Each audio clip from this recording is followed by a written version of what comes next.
Hey, you're here. That's already a good start. So take a moment, let the lights dim. Maybe there's a candle nearby or a mug of something warm you're only half paying attention to. You don't need to do anything else right now. Tonight we're going back. Back to a world where smoke wasn't just for warmth or cooking, it was for clarity, for connection, for forgetting that your knees have been folded beneath you for 3 silent hours, while a wooden fish drum thumps softly in the corner. Welcome to the temples of Feudal Japan, where the monks inhaled enlightenment one careful curl of smoke at a time. Let's begin with a simple truth. Incense wasn't decoration, it was navigation. In the Buddhist temples scattered across the archipelago, from the moss-covered stone steps of Mount Koya to the mist-wrapped ridges near Nikko, aromatic smoke was more than scent. It was atmosphere, and sometimes anesthesia.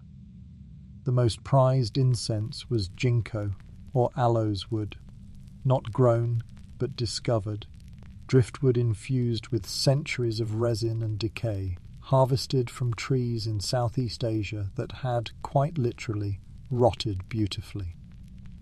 The best pieces were given names, not trade labels or product codes, but actual poetic names, like Listening Dragon or Crane in the Snow. Because when burned, they didn't just smell, they told stories. And so the monks burned them, quietly, constantly. Picture it. A long hall, tatami floors, wooden beams darkened from years of rising smoke. Outside, cicadas buzz and the wind moves through paper walls. Inside, silence. Only the occasional soft shuffle of robes. A stick of incense lit at the altar begins its slow unraveling. The air changes. It thickens, not in a choking way, but like velvet, the kind of air that makes you breathe slower without realizing. And then something happens. Not a hallucination, not a vision in the Western sense, but a shift. Time drips instinct. Ad of ticks. Thoughts feel farther away, and the border between self and surroundings, what you are and what you're sitting in, starts to blur, like ink spreading across damp paper. This wasn't accidental. In fact, it was trained. Zen monks, particularly those practicing zazen, seated meditation, used incense as both marker and medicine, a way to prepare the body, signal the mind, and guide the breath. They believed each scent carried different spiritual properties: aloes wood for awakening, sandalwood for grounding, cassia bark, a sweet cousin of cinnamon, for warmth and focus. There was even a phrase, monko, or listening to incense, not smelling, listening, because the goal wasn't sensory pleasure, it was presence. To listen to incense meant surrendering to it, letting the fragrance draw your attention so fully inward that everything else, hunger, memory, ambition, dropped off the edge like snow sliding from a rooftop. And it wasn't just in monasteries. Nobles practiced it too. Kodo, the way of fragrance, was an aristocratic art form in the Heian and Edo periods. Wealthy courtiers would gather in hushed circles, passing heated incense wood chips on tiny trays, each one rarer than the last. They didn't discuss the scent, they compared the experience. Was it like the flutter of a crane's wing? Did it remind you of last autumn's first cold morning? Did it feel like the echo of temple bells?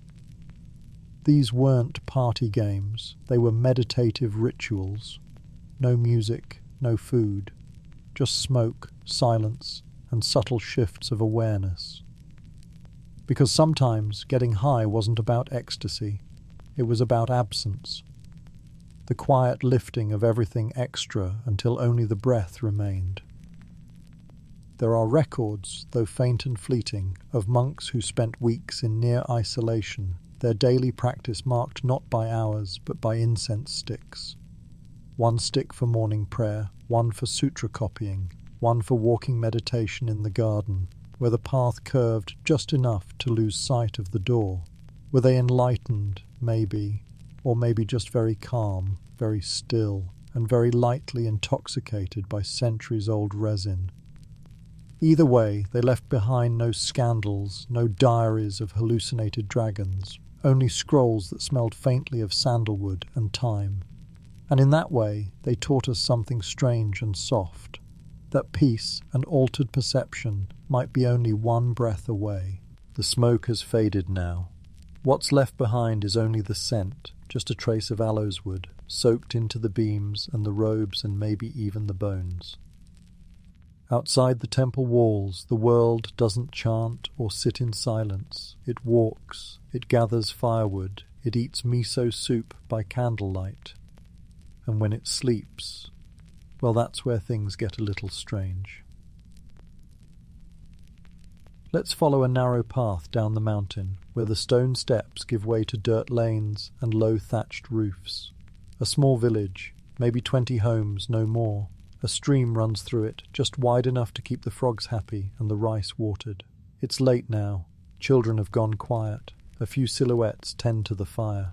And in one of those homes, just a simple one-room cottage with smoke curling up through the rafters, someone is slipping a bundle of dried leaves beneath their pillow. Mugwort. In Japanese, yomogi. It doesn't sound glamorous, and truthfully, it wasn't. It grew wild in roadside ditches and temple gardens, stubborn as memory. But the villagers didn't just see it as a weed, they saw it as a bridge.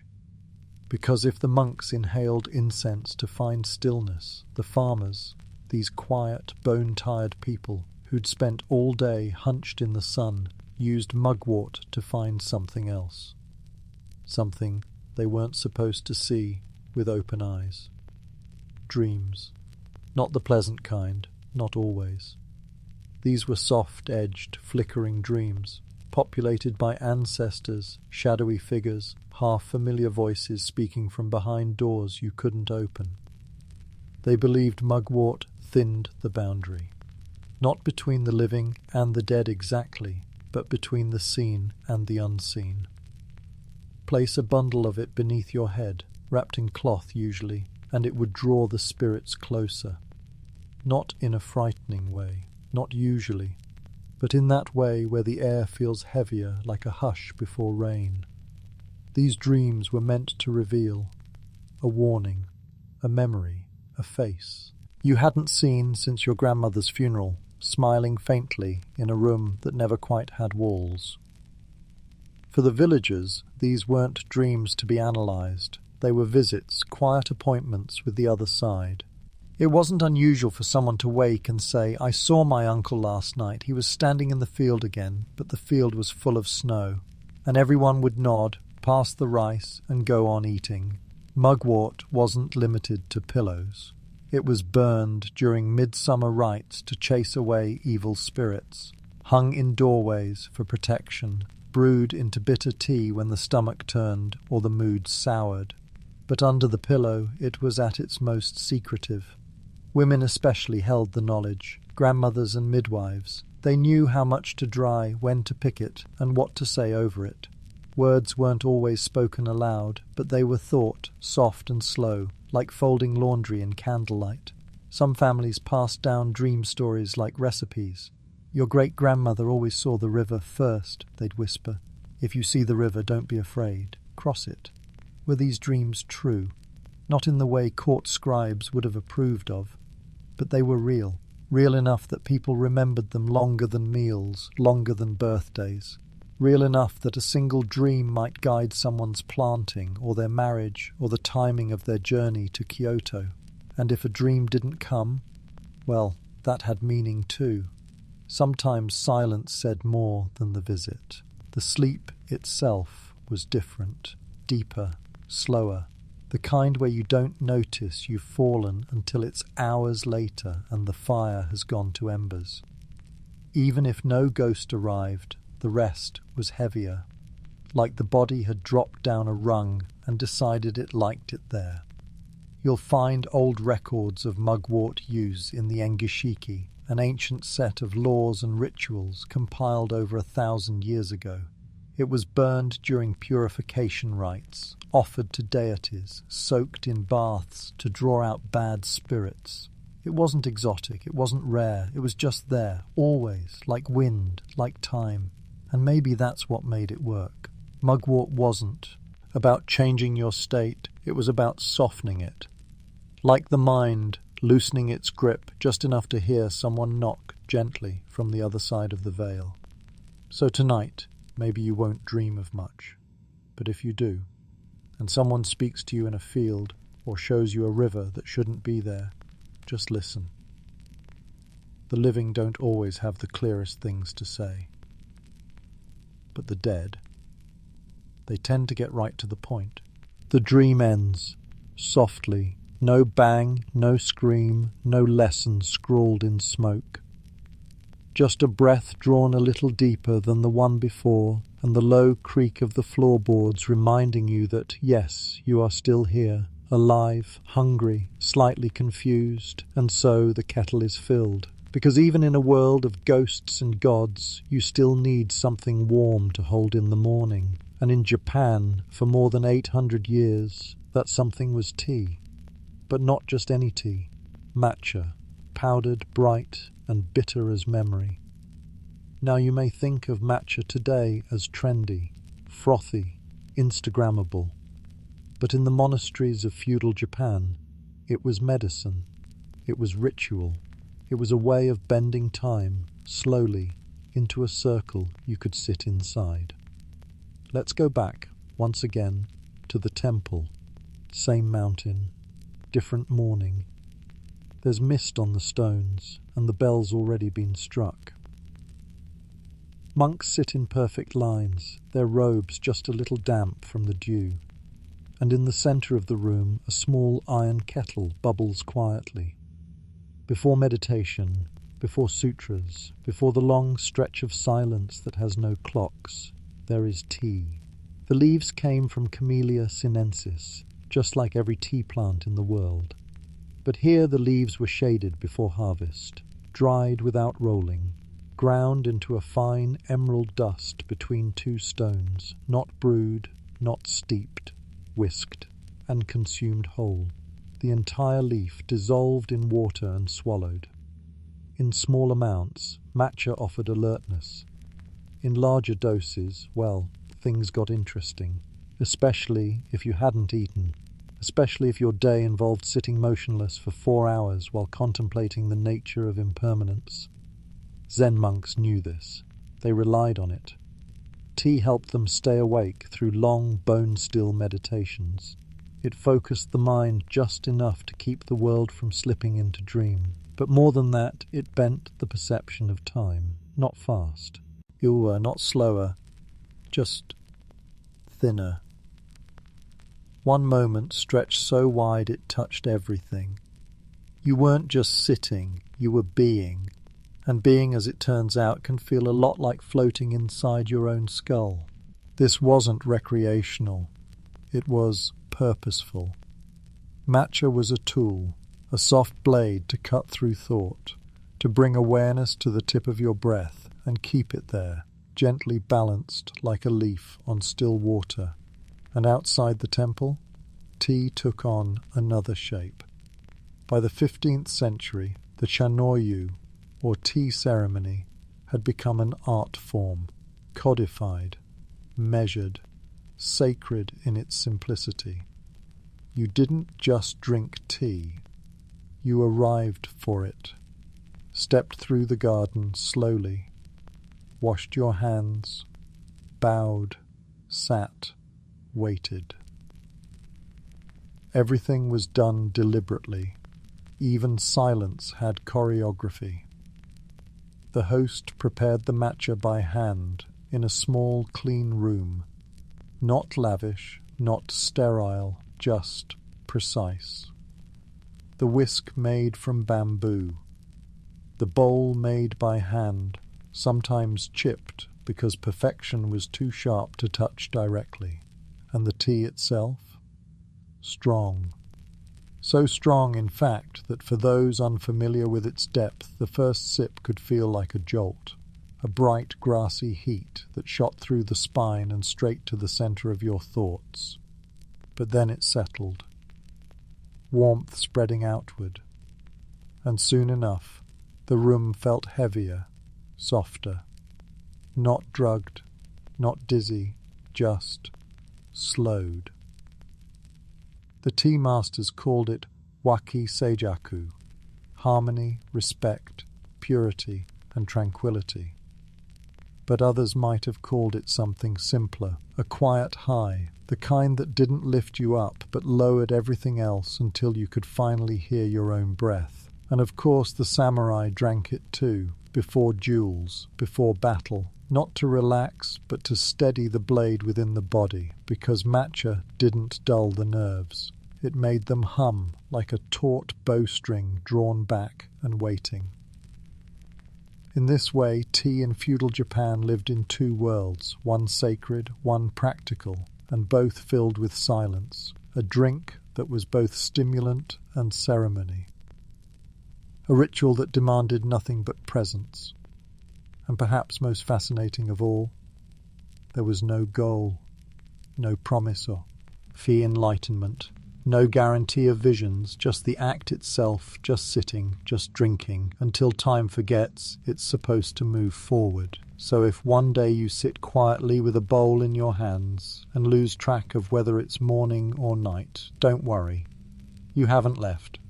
You've simply settled into the moment deeply enough that the world decided not to interrupt you. Stillness, like anything too long held, eventually cracks.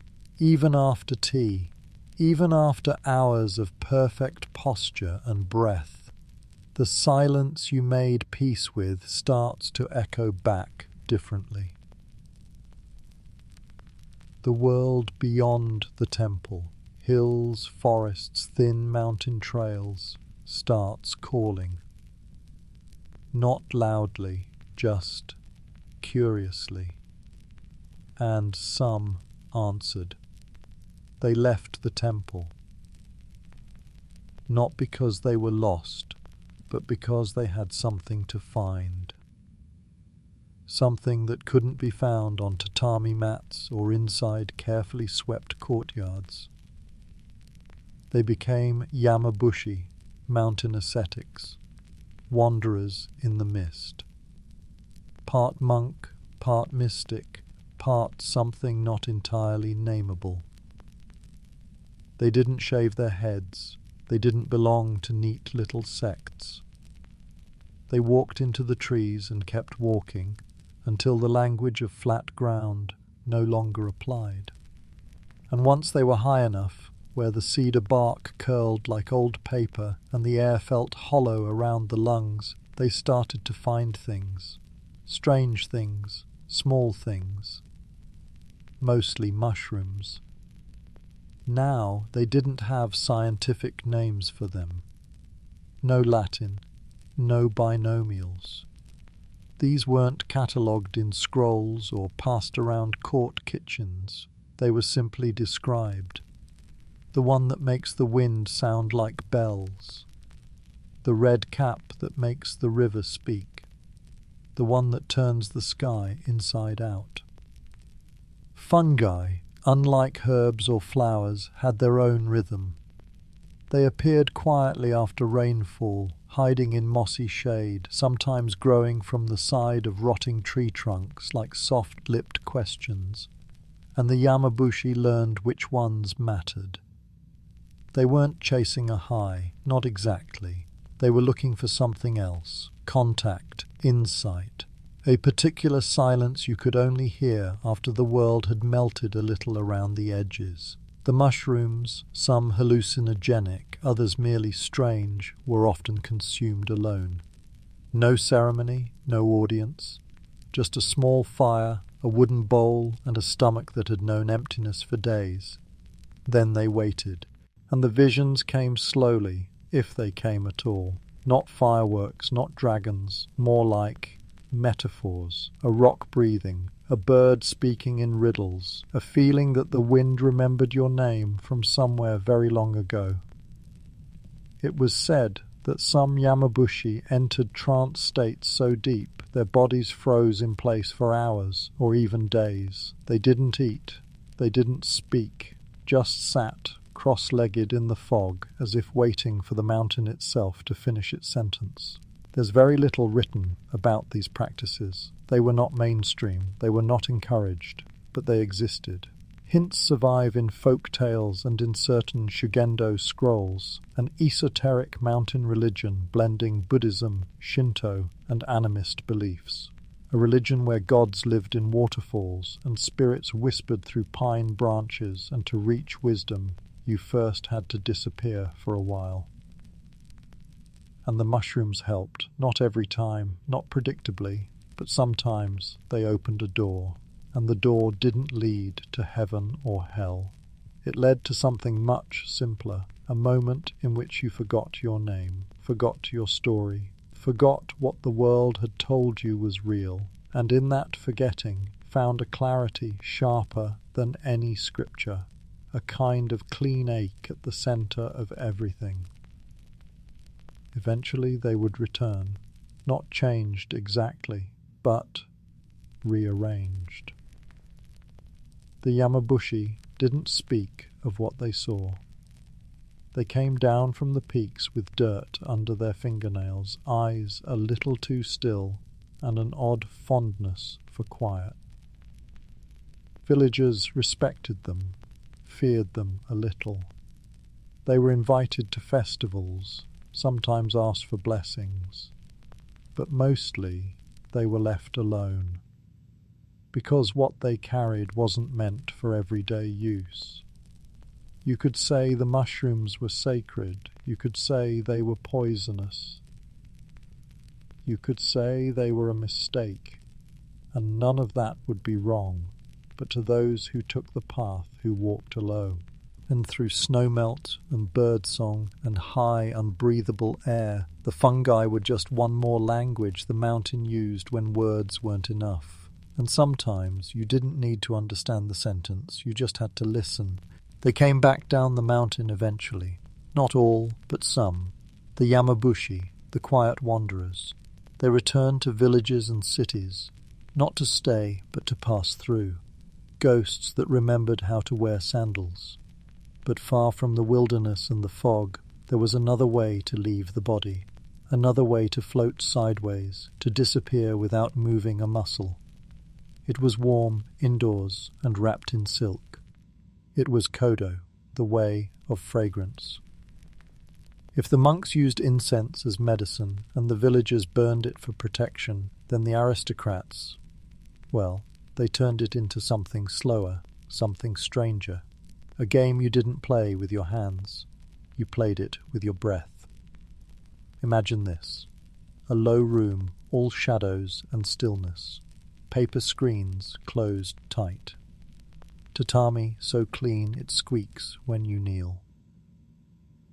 The only light is candlelight flickering slightly as if not entirely convinced it should stay.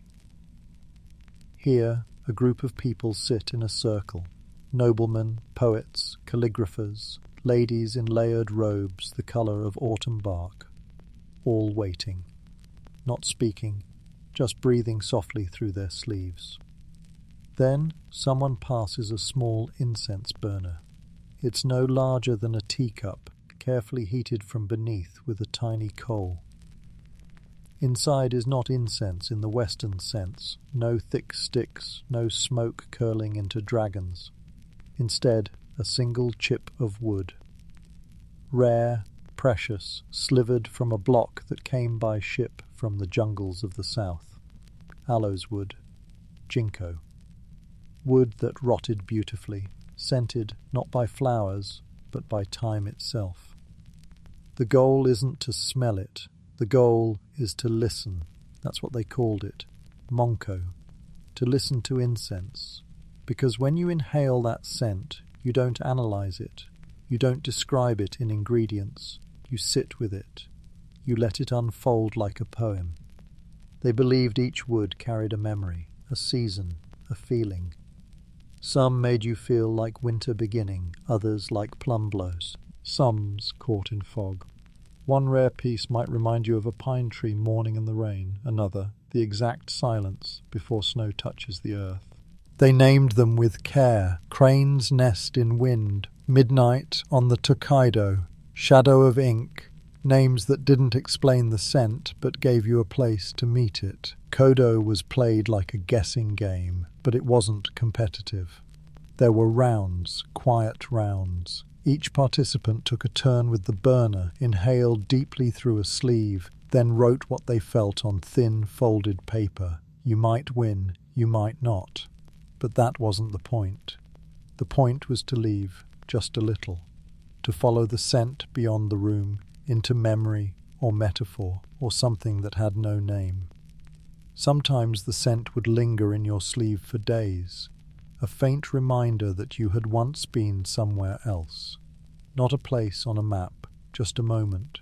A breath held longer than usual.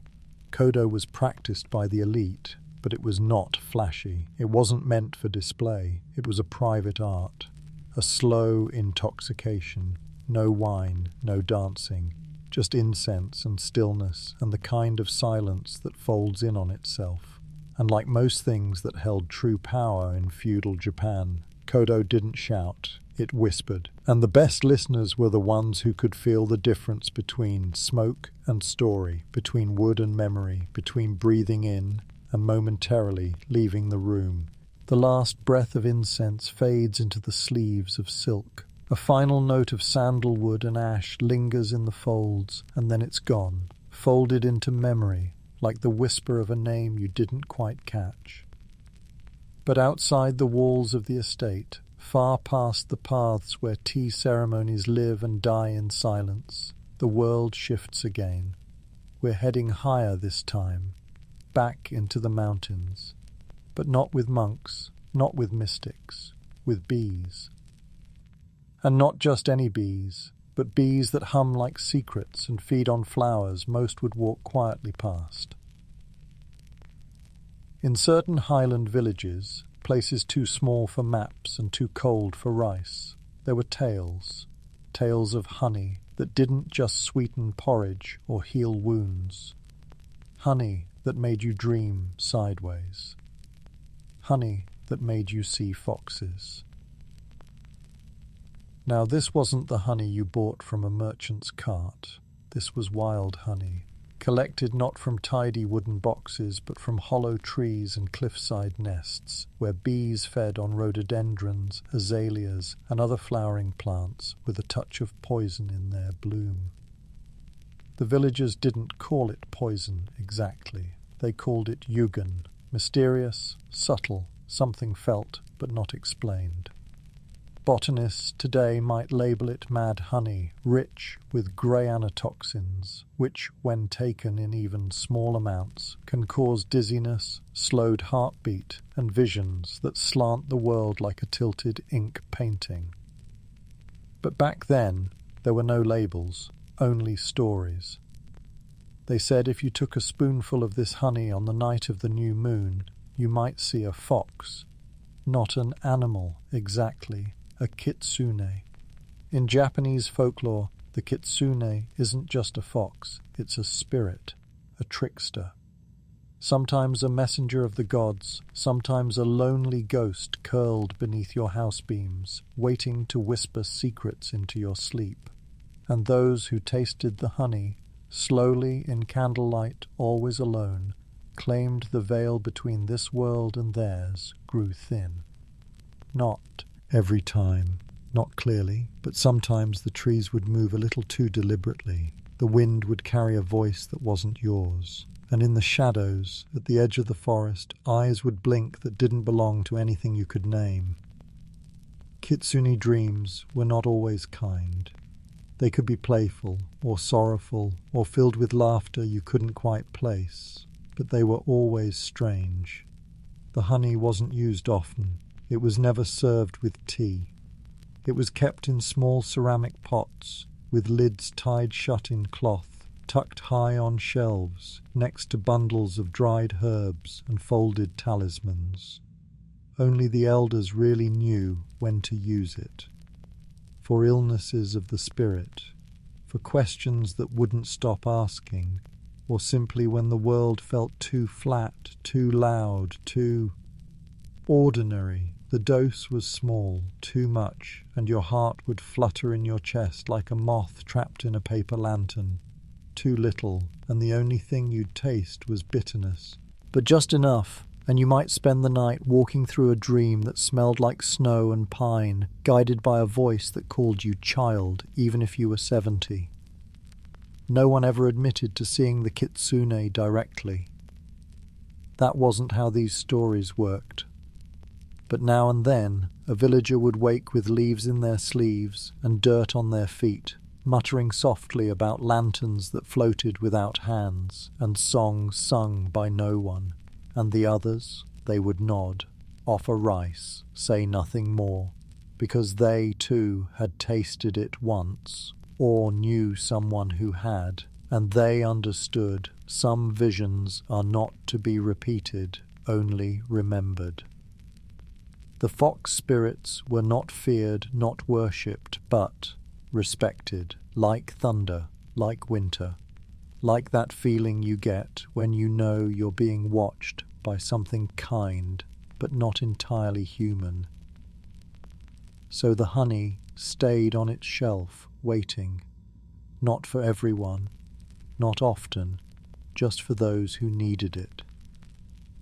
And in that way, the village carried its own small magic. Sticky, slow, slightly dangerous, but always sweet, with a bite, with "The fox has gone now," or maybe it never came, and the honey sits closed again, cool, quiet, resting on a high shelf beside the dried beans and the stories no one tells twice. But farther up the ridge, past the last vegetable plots and the shrine with the half-rotted bell, the trees begin again, wider, older, as if grown not from soil but from time itself. This is where the ascetics walk, the Yamabushi, not monks in the formal sense, no temples, no bells, no robes of status, just worn sandals, layered cotton, and the mountain as both teacher and text. They wandered alone, not to escape the world, but to dissolve in it, not to reach heaven, but to forget the ladder. And their medicine was not prepared by apothecaries. It grew beneath their feet, along rivers, between stones, in the cracks of trees that whispered in no known language, bitter herbs, gnawed roots, leaves with names that changed depending on the mood of the wind. There was shikimi, the sacred anise tree. There was koyamaki, the umbrella pine, whose needles were steeped into dark tea. And there were the unnamed ones, the grey-green creepers and sharp-tasting mosses that no one spoke about, only chewed quietly at dusk. The effects were not dramatic, no dancing flames, no fox-shaped shadows in the trees. Instead, stillness. So dense it made your bones ache. So deep it pressed against the inside of your skull like cool cloth. The herbs didn't carry you away, they settled you in place. Firm, unmoving, like a stone that had finally decided not to be river anymore. The body became light, not floating, but hollow. A bowl emptied of thought. Muscles loosened. Eyes stopped blinking so often, not out of trance, but because blinking felt too fast for the rhythm of trees. And then came the listening, not to birdsong, but to something beneath it. The silence between cores, the way the sky changed shade even when you weren't looking. They said if you chewed enough of a certain leaf, the sky would begin to speak in riddles, not with words, with impressions. Feelings that arrived fully formed, like a breeze that somehow told you you were forgiven. Many of these herbs are lost now, or maybe they're still there, growing quietly beside the same streams, waiting for someone slow enough to notice. But back then, The Yamabushi didn't catalogue them. They didn't dry them for trade. They learned them the way you learn the scent of a place, slowly, through living. There's one account, half legend, half memory, of a wandering monk who chewed a bitter black root every morning at dawn. He said it made him forget what day it was, not in confusion but relief, as if time had become irrelevant, as if each morning was just a shape the mountain made to greet him. The villagers knew these men. They appeared sometimes, thin, weathered, eyes far too still. They might accept a bowl of rice. They might leave behind a small rock or a folded piece of bark. Then they would disappear again, back into fog, back into the canopy of green, where things grew crooked and speech moved like water. The herbs weren't addictive. They weren't thrilling. They were quiet companions for those who had stopped asking questions out loud. In that way they weren't highs. They were softenings, a gentle hush in the nerves, a way of being alone without being lonely, a way of hearing the world say without speaking, "You are not the centre, and thank you for remembering." So if you find yourself one day beside a stream in the mountains, and the light hits the leaves just so, pause. There may be a plant beneath your foot that once helped someone forget their name, just long enough to remember everything else. Eventually, the herbs are chewed. The sky speaks, the monk listens, and the path winds back down the slope past moss-covered stones and branches that creak like old thoughts. But for most, the mountain was never theirs to climb. Not for days, not for silence. Most people lived in places without names. They worked, they hauled, they stirred, swept, folded, gathered, mended. And when the sun dipped low behind the thatched rooftops and the rice pot simmered just right, they sat. Not for enlightenment, not for visions, just for a moment to breathe, and let the day fall off their shoulders like dust shaken from a robe. And in that moment, sometimes, there was tobacco, not native to Japan. It came late, carried by Portuguese traders in the mid-1500s, tucked into barrels, tucked further into pockets. A curiosity at first, a foreign habit, then a whisper, then a curl of smoke behind the curtain of everyday life. At first, only the curious tried it, nobles, doctors, the odd poet with too much time and not enough weather. But soon it spread, quietly, steadily, through fishing villages and roadside inns, through castle kitchens and market alleys. Not loud, never loud. Because tobacco didn't arrive with ceremony. It didn't demand belief. It simply waited for a space in the day where there was nothing else to do. And for the weary, there were many such spaces. A farmer at dusk, toes dipped in irrigation water, pipe balanced on a stone. A tailor leaning back from his needle, watching the smoke rise like thread that forgot where it came from. A grandmother, back bent from decades of hauling wood, puffing slowly beside a fire no longer needed. The pipes were small, kizaru, with metal tips and long bamboo stems. Delicate, enough for just a pinch of tobacco, 2 puffs, maybe 3. It wasn't about quantity, it wasn't about addiction, it was about rhythm, ritual, a few quiet inhales while our hands forgot their ache and your eyes wandered somewhere past the paper walls. There was no rush, no flame in the chest, just a gentle sting and the warm sense of distance blooming behind the eyes. It didn't make you wiser, it didn't make you forget, it made you pause. And in a world where every task had its season and every season had its tools, the pause was sacred. You didn't light a pipe before planting, you lit it after, not in joy, not in sorrow, in stillness. There were those who disapproved, of course, officials who frowned, priests who warned, but the smoke drifted anyway, because tobacco didn't ask for permission. It found the spaces between rules, between chores, between breaths. In Edo's winding streets, tea houses kept quiet corners where guests could sit and smoke beside a bowl of green tea. In post stations along the Tokaido Road, travellers would trade stories through the haze, flicking ash into wooden trays carved with dragons or waves.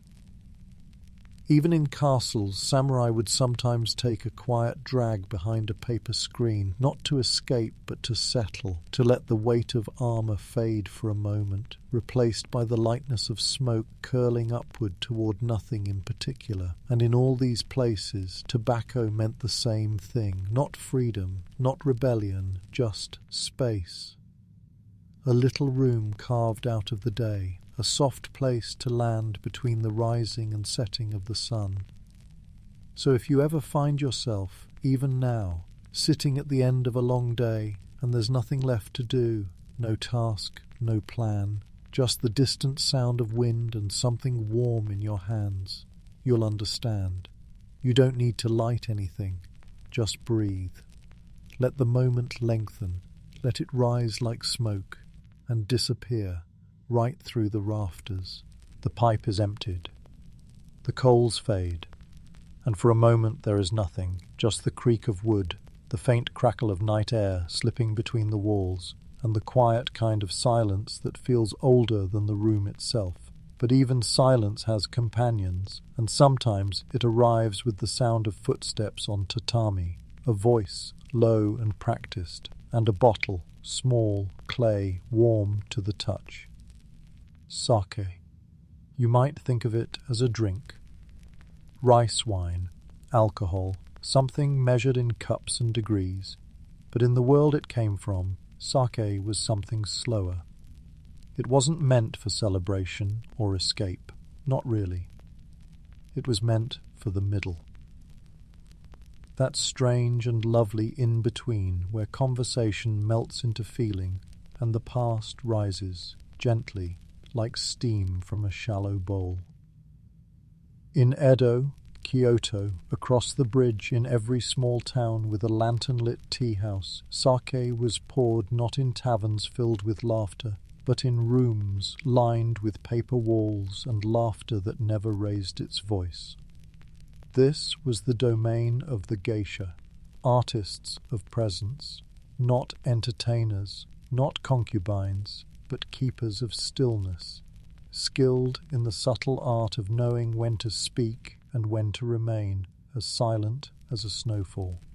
They poured slowly, 2 hands, no rush, because it wasn't about the drink, it was about the gesture, the space between the pour and the first sip. Sake was warmed before serving, not boiling, never rushed.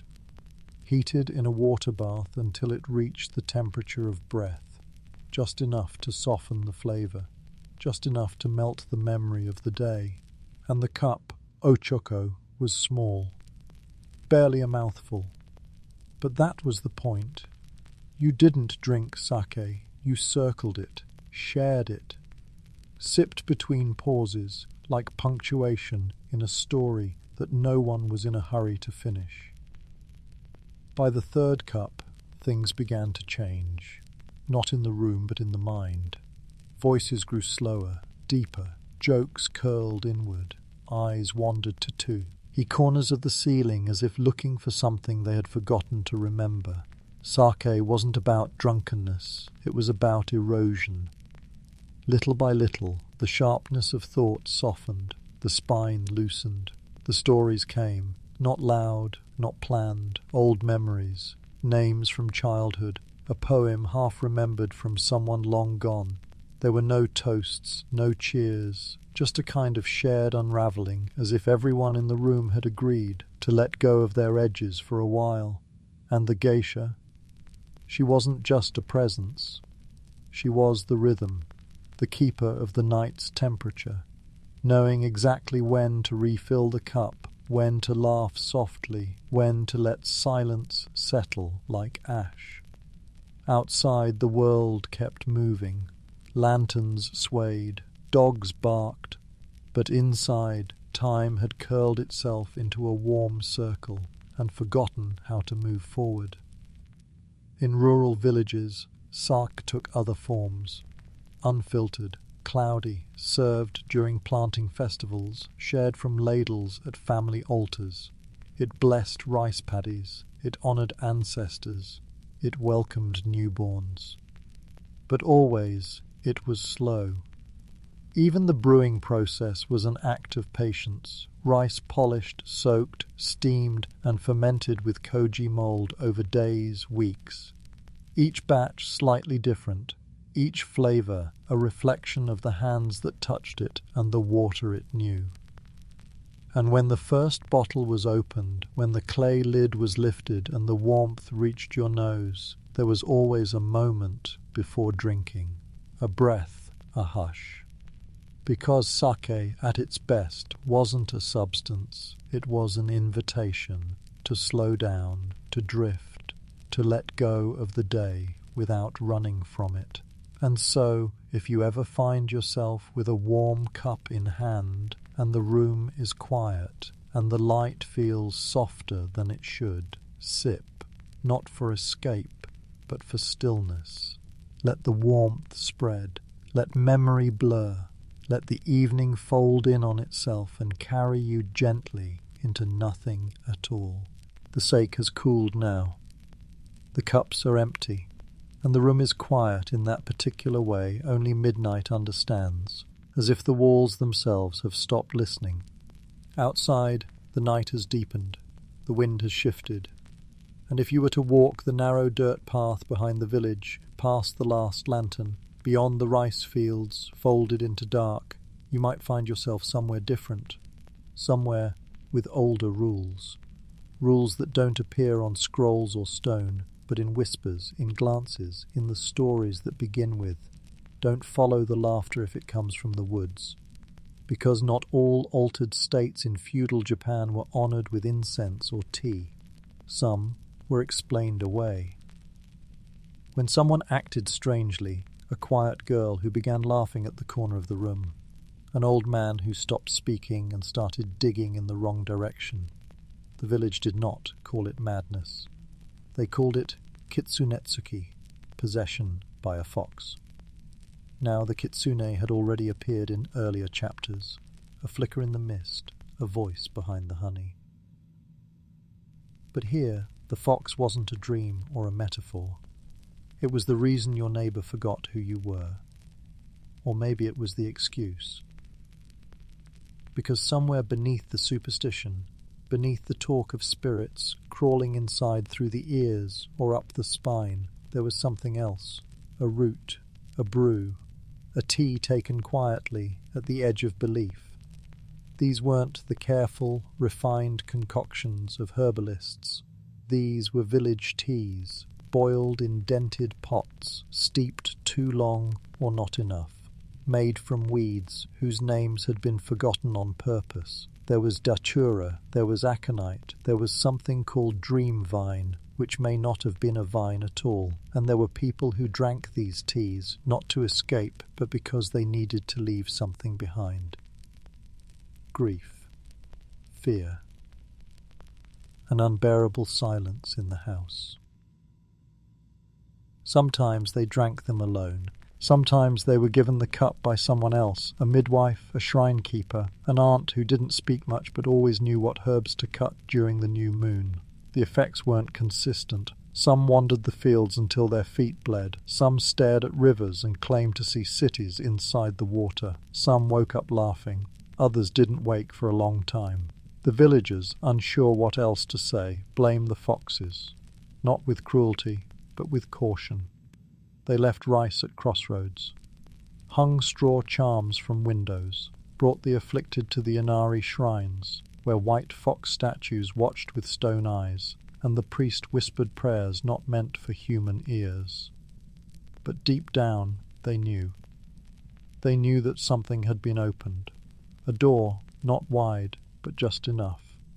And once opened, the wind could come in from anywhere. Those who returned from these states did not always return fully. They spoke less, slept more, flinched at sounds no one else heard. but they were calmer too, emptied perhaps, as if something loud inside them had been traded for stillness. Were they possessed, or simply lost in a place too deep for language? Maybe both, because in a world without doctors, without diagnosis, possession was as close as one could come to saying, "Something inside me no longer fits." And in that way, the fox was not an intruder. It was a symbol of change, of madness, of a temporary shift in gravity where laughter rose without reason and words lost their shape. The T's are mostly gone now, the roots lost or renamed. But the feeling remains, that sense that beneath every ordinary day, beneath the firewood and the dishes and the gossip, there was a place just slightly off-centre, a sideways hallway, a breath that didn't quite return to the lungs. And if you followed it, if you brewed the wrong leaf or listened too closely to the shadows, you might find yourself laughing at stones, speaking to wind, and forgetting why you came into the room in the first place. Not broken, not cursed, just somewhere else. And that's how we end. Not with enlightenment, not with ceremony, but with a cup set down, a long breath exhaled, and the faint, lingering feeling that you're not entirely alone in the room,